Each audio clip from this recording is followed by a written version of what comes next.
reposteros, bienvenidos un día más a nuestro canal. El día de hoy os traigo un vídeo súper interesante en el que os voy a hablar de cuáles son los principales ingredientes en repostería y os voy a ir diciendo lo más importante de cada uno de ellos.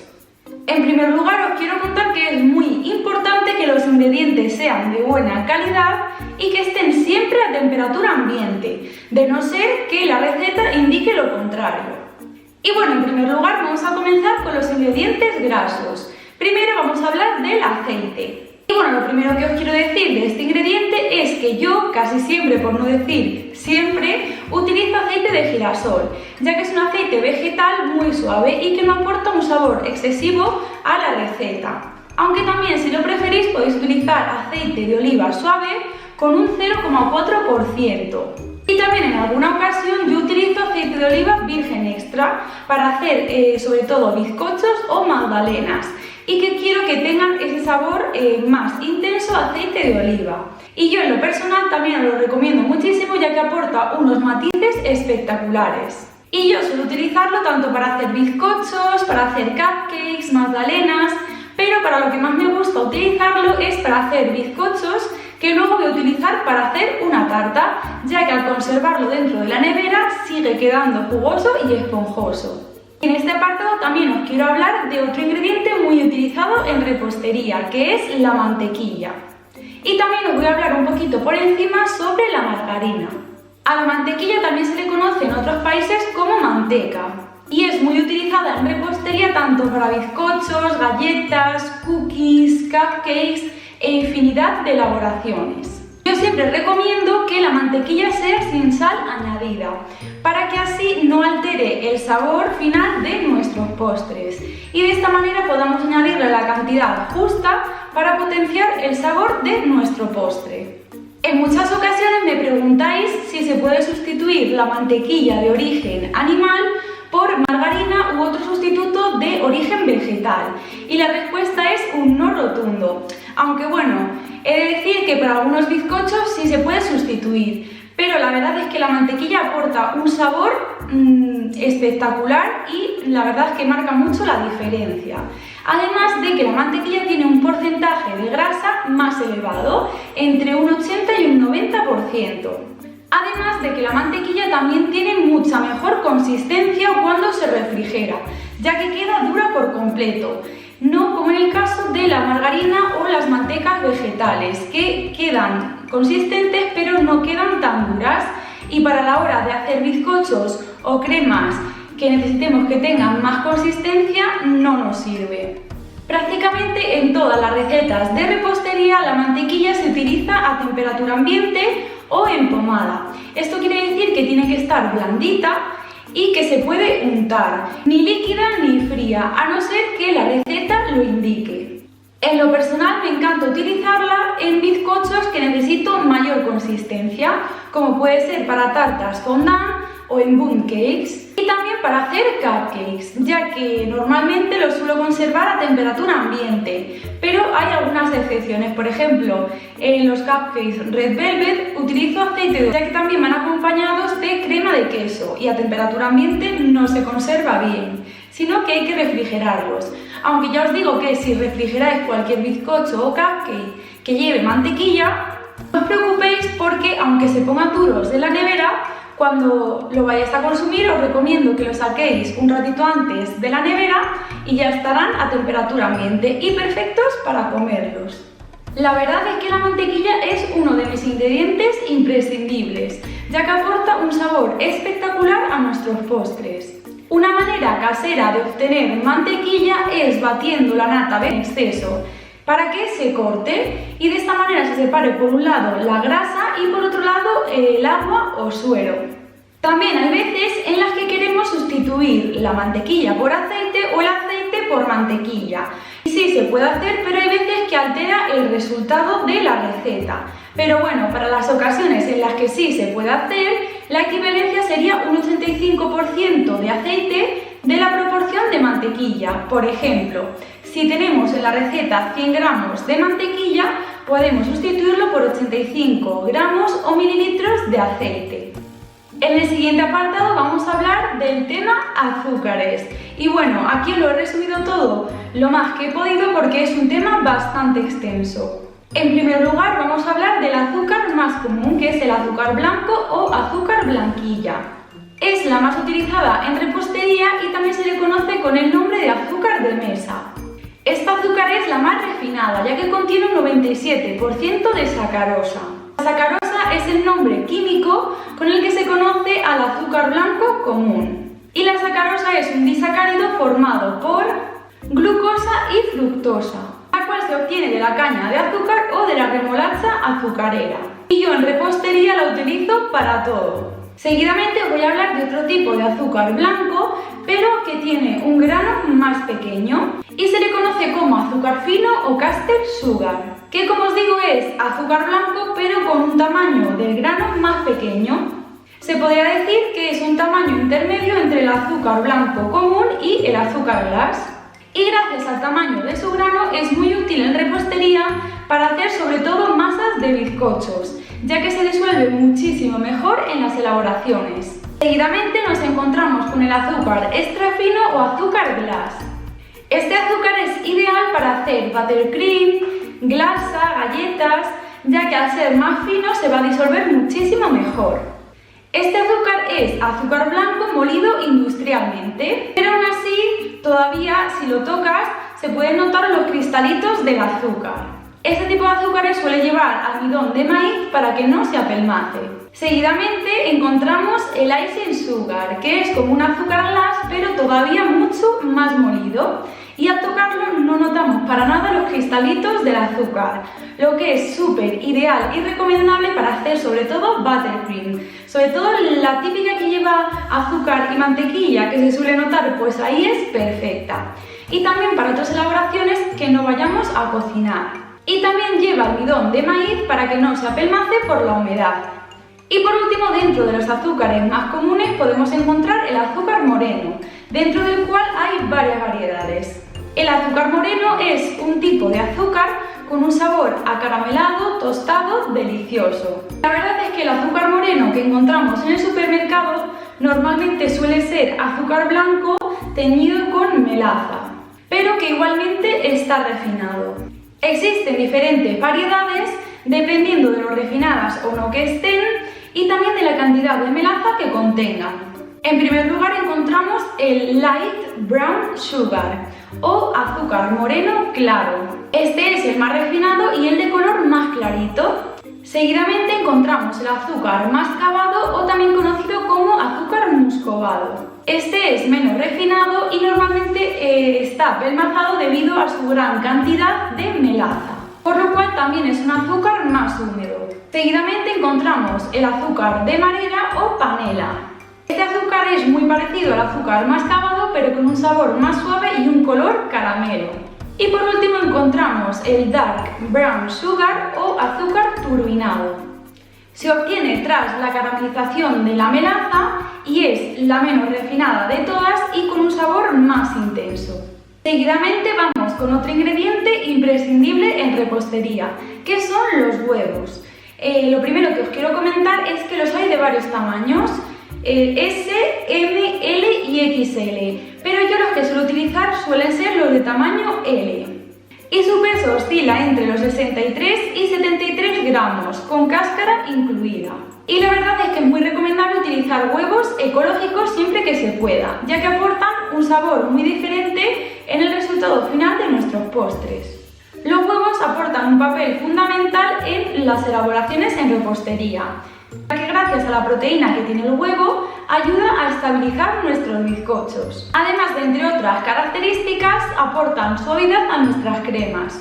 Es importante conservarlos dentro de la nevera y sacarlos un ratito antes de utilizarlos para que estén a temperatura ambiente. Los huevos se componen de la cáscara, que es la parte exterior, y en su interior está la yema, que es la parte grasa del huevo, y la clara, que es la parte de la proteína.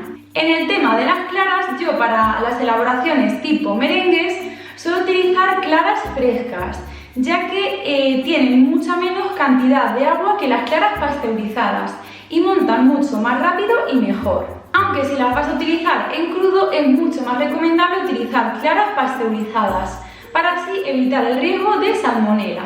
Y aprovecho para comentaros que hace poquito subí un vídeo al canal en el que os explico los tipos de merengues y os doy todos los tips y consejos que tenéis que saber para que os queden perfectos y que os lo voy a dejar por abajo en la cajita de descripción. Otro ingrediente muy importante e imprescindible en repostería es la harina. Y la verdad es que dentro de aquí hay muchísimas variedades, pero os lo voy a resumir lo más posible. En primer lugar encontramos la harina de trigo común, harina todo uso o harina floja.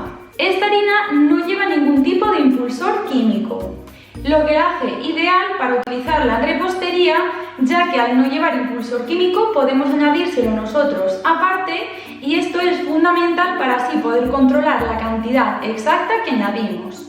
Dentro de esta harina podemos diferenciar harina de repostería y harina bizcochona, que aunque os pueda parecer lo mismo, no lo es. La harina de repostería no lleva ningún tipo de impulsor químico. Además, su bajo contenido en gluten la hace ideal para hacer sobre todo bizcochos, ya que nos va a dar como resultado una miga súper esponjosa y tierna.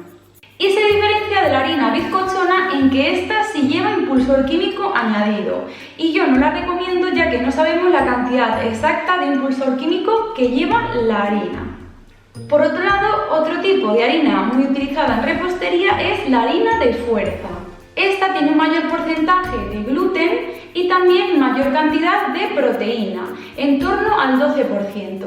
Lo que la hace ideal para hacer masas fermentadas. Las masas fermentadas son aquellas que actúan con levadura de panadero, de la cual hablaremos más adelante, en las que necesitamos que se desarrolle el gluten. Y la verdad es que hay muchísimos otros tipos de harinas, pero es que eso es un mundo aparte, así que yo en este vídeo os hablo de las que más suelo utilizar. Por último os quiero hablar de la maicena o almidón o fécula de maíz. En repostería se puede utilizar para muchas elaboraciones, sobre todo para bizcochos, para hacer pastas de té, también para espesar cremas tipo crema pastelera y para otras muchas elaboraciones. Esta harina es perfecta para personas intolerantes al gluten, ya que no contiene nada de gluten. Y esta no se debe de confundir con la harina de maíz, ya que esta sí lleva gluten. Ahora vamos a hablar de los diferentes tipos de impulsores químicos y también de las levaduras de panadero. En primer lugar voy a hablar de la levadura química o polvos para hornear, también conocido como baking powder. Es un impulsor químico o gasificante que se utiliza en repostería para que las masas crezcan y fermenten en contacto con el calor y que queden esponjosos. La marca más conocida es la levadura Royal. Siempre hay que utilizar la cantidad exacta que indica la receta. No por añadir más va a quedar mejor nuestro bizcocho. Al contrario, va a quedar con una miga menos consistente y más frágil y probablemente se nos hunda del centro. Y por el contrario, si añadimos menos cantidad de la que indica la receta, nos va a quedar un bizcocho con una miga más dura y compacta. Y se diferencia del bicarbonato de sodio en que ésta reacciona en contacto con el calor. Por otro lado encontramos el bicarbonato de sodio o baking soda, que también se utiliza para que los bizcochos queden esponjosos. El bicarbonato de sodio no se puede sustituir a la ligera por levadura química o polvos para hornear, ya que el bicarbonato solamente reacciona cuando hay un ingrediente ácido en la receta, ya que el bicarbonato de sodio necesita de un ingrediente ácido para poder activarlo, como puede ser buttermilk, zumo de limón, vinagre, yogur. Al contrario que la levadura química o polvos para hornear, el bicarbonato de sodio debe de ser horneado lo más rápidamente posible, una vez lo añadamos a la mezcla, porque el bicarbonato empieza a reaccionar rápidamente una vez se humedece. De lo contrario, nuestro bizcocho no crecerá en el horno y nos quedará con una textura pesada. Aquí también debes de utilizar la cantidad que te indique la receta, ya que si pones demasiada cantidad el bizcocho no subirá lo suficiente, sino todo lo contrario, además de que va a quedar con un sabor desagradable. Por último, os quiero hablar de la levadura fresca o levadura seca de panadero. Esta levadura es un ser vivo, en concreto es un hongo, que lo que hace es transformar el azúcar de la harina en gas, haciendo que la masa crezca y fermente y crea unas burbujitas de aire en el interior, lo que hace que luego quede una masa súper esponjosa.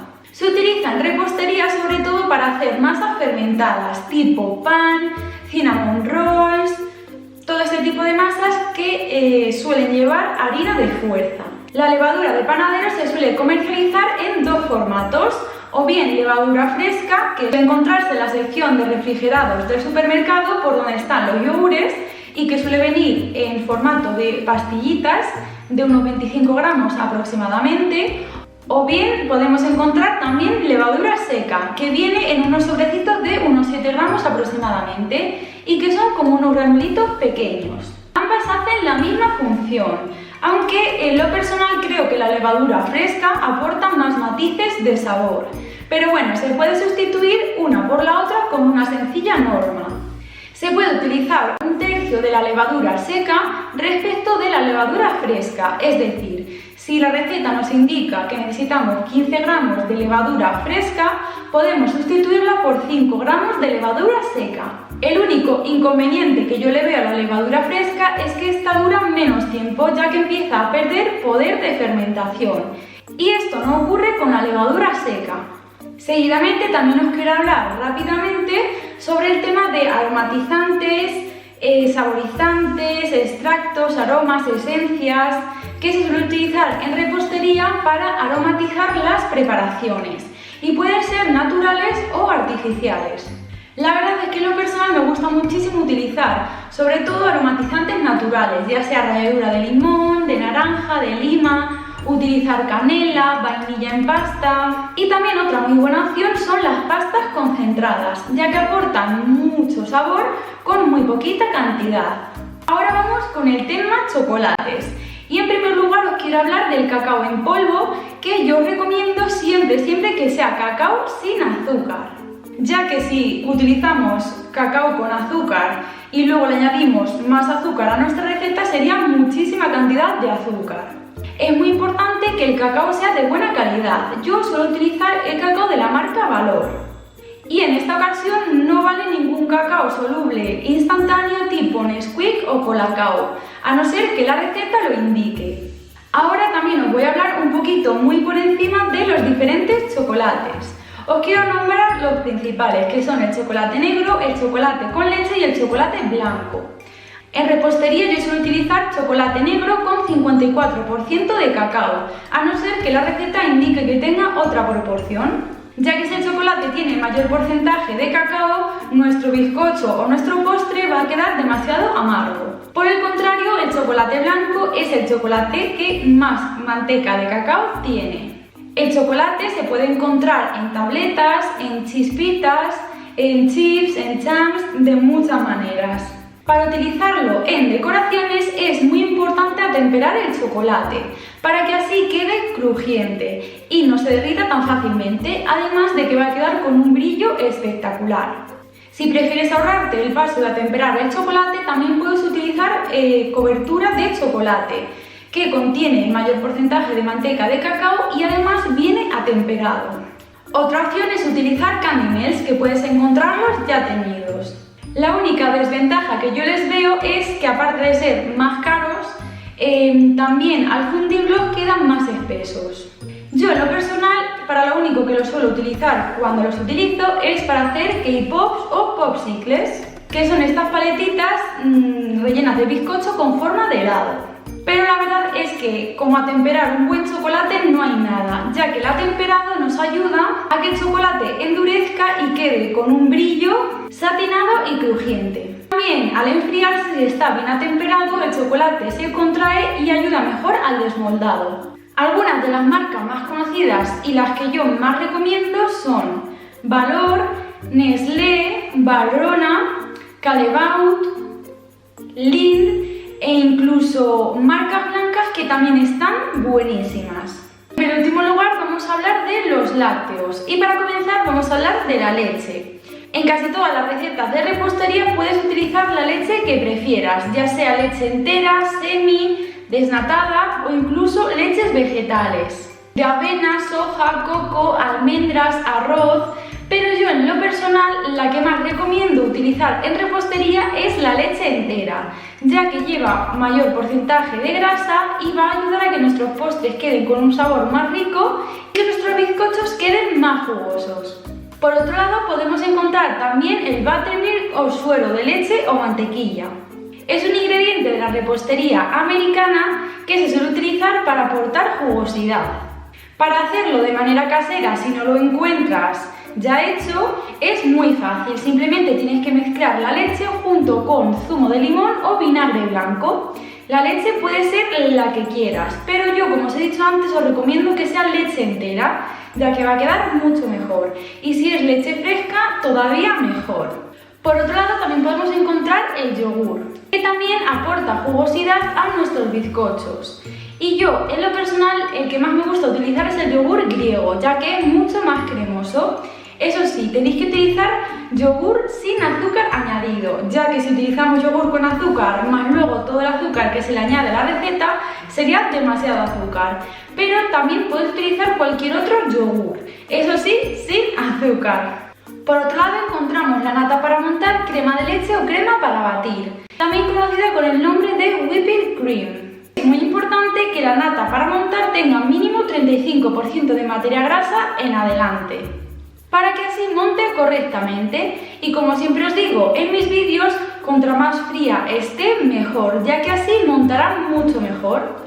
Yo siempre suelo utilizar la de la marca asturiana, que contiene un 38% de materia grasa. La nata se puede utilizar tanto para añadirla a masas de bizcochos y que aporte mayor jugosidad, también para añadirla a las cheesecakes o incluso montarla directamente para rellenar o cubrir una tarta, unos cupcakes, también para hacer helados, mousses. La nata de origen vegetal es muy importante no sobrebatirla, ya que si la batimos en exceso se va a cortar y se va a separar el suero de la mantequilla. Por otro lado, también hay veces que me gusta utilizar nata vegetal, que esta no os preocupéis porque si la sobrebatís no se os va a cortar. Lo único que contra más la batáis, más dura va a quedar y a veces no podemos trabajarla tan bien como si no estuviese tan montada. Esta suele venir ya azucarada, aunque también podéis encontrarla sin azúcar añadido. A mí me gusta mucho como sustituto de la nata de origen animal, ya que queda súper firme y perfecta para utilizarla en postres que vamos a tener quizá en sitios donde hace más calor, ya que aguanta perfectamente. Lo único que en lo personal me gusta mucho más el sabor de la nata de origen animal, aunque eso va a gustos. Por otro lado encontramos la nata fresca o crème fraîche. Es una crema espesa y grasa y ligeramente ácida y que contiene entre un 30 y un 40% de materia grasa. Aporta mucha jugosidad y cremosidad y para lo que yo la suelo utilizar más es para hacer cheesecakes, aunque tiene otros muchos usos. Y por último también podemos encontrar la nata o crema agria, también conocida como sour cream, que es más amarga y más espesa, pero tiene menos cantidad de materia grasa que la nata fresca. En concreto suele tener entre un 18% de materia grasa. Directamente, si no la encontráis, podéis sustituirla por yogur o buttermilk. Pero en este caso habría que rebajarla con un poquito de leche o de agua, ya que si no la receta no tendría suficiente líquido. Si no la encuentras en el supermercado ya hecha, también puedes hacerla casera, simplemente mezclando nata para montar, crema de leche o crema para batir, junto con un poquito de zumo de limón y una pizca de sal. Y ya sé que sí, por último os quiero hablar de los colorantes. En lo personal, yo siempre suelo recomendar colorantes en gel o en pasta, ya que con muy poquita cantidad conseguimos colores muy intensos. Esto no ocurre con los colorantes líquidos que suelen vender en los supermercados, ya que si los utilizáis vais a necesitar muchísima cantidad para conseguir el color que queráis. E incluso hay veces que no se consigue ni echando el bote entero. Además, los colorantes en gel también pueden cambiarnos la consistencia de lo que estemos haciendo, cosa que con los que son en gel o en pasta no ocurre. Las marcas que yo he probado hasta el momento y las que más recomiendo son Sugarflare, ProGel y Wilton, y que yo las consigo en tiendas especializadas de repostería. La cosa cambia si lo que queréis teñir es chocolate, ya que para ello vais a necesitar colorantes liposolubles. Esto quiere decir que sean solubles en grasa. Y también en tiendas especializadas en repostería los venden concretos para chocolate. Y bueno, reposteros, hasta aquí el vídeo de hoy. Espero que os haya ayudado mucho, que os haya servido de información y que os haya aclarado muchas dudas. Si tenéis todavía alguna pregunta más, podéis dejármelo por abajo en los comentarios o también a través de Instagram, que por abajo en la cajita de descripción os voy a dejar mi cuenta. Y bueno, reposteros, hasta aquí el vídeo de hoy. Nos vemos ya sí que sí, después de verano, a mediados de septiembre, ya que necesito, como cada año, tomarme un tiempo para ir renovando las cositas del canal, para crear contenido nuevo e ir mejorándolo todo cada vez un poquito más. Espero que tengáis un feliz verano y nos vemos en septiembre. Un besito, reposteros.